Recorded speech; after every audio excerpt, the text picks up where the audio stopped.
in 1 Corinthians 3:19, it says, "For the wisdom of this world is foolishness with God. For it is written, He that taketh the wise in their own craftiness."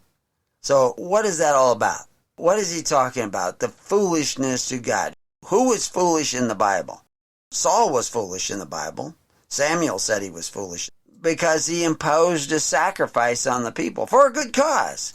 He saw the enemy coming and he wanted to make sure that he had enough supplies for his army, and that's what he was the commander-in-chief. That's what he was elected to be, is the commander-in-chief of the military, to fight the battles of the people because they had become so lazy they didn't want to do it. So he says the wisdom of the world, and the word there that he uses for world in the Greek means constitutional order and system of government. That's what it means. The wisdom of the constitutional order and system of government of the world, of Rome, is foolishness with God. Same is true of the United States. The United States has been going the wrong way and taking the people the wrong way for a long time, for generations now.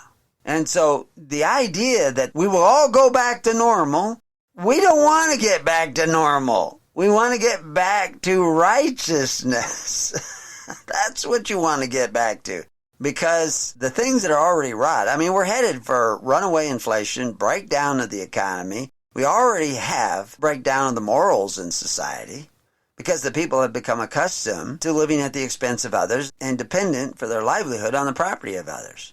This has come about because they have had an appetite for benefits from men who exercise authority one over the other, which Christ forbid, which Abraham forbid, which Moses forbid.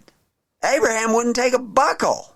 Abraham, who was able to muster an army overnight because he had built altars in other communities? What? Was because they killed sheep together? Are we supposed to believe that? If you believe that, I have a bridge I will sell you. No.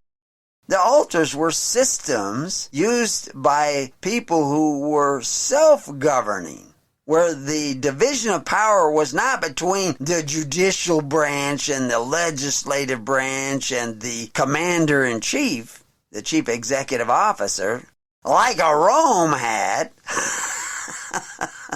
But the division of power in a free government is between the heads of every household.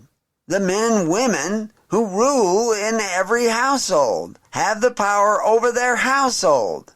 That is the division of power that is in a free government. But even that government will not stay free unless the people accept the duties and obligations. And we will revisit that as to what that means. The duties and obligation. You know, religion used to be defined. Just 200 years ago it was defined this way. It was the performance of your duty to God and your fellow man. It was the pious performance of your duty to God and your fellow man. And the word pious at that time had to do with a patrimonial authority, a fatherly authority, which is where you get the word patriotic. If you're going to be a patriot in a free nation where the division of power is between every individual family, because families are unit. I mean, even Christ said that. No more twain. Man and woman and their family, they're not twain. They're not 6 people, 8 people, or 10 people, or 14 people, depending on how many children they have. They're one. That is the corporation of God, is the family. And Christ came to return every man to his possession, which you don't have now, because you don't own anything, and every man to his family. But your family now is the state, because your daddy's the state. The reality is, you've been going the wrong way for a long time. You don't want to get back to the normal decadence and ideological subversion that you were subject to in 1900. You want to get back to righteousness. You have to think a lot different than you've been thinking for the last 100 years. Because where you're at today is a product of what you've been doing for the last 100 years.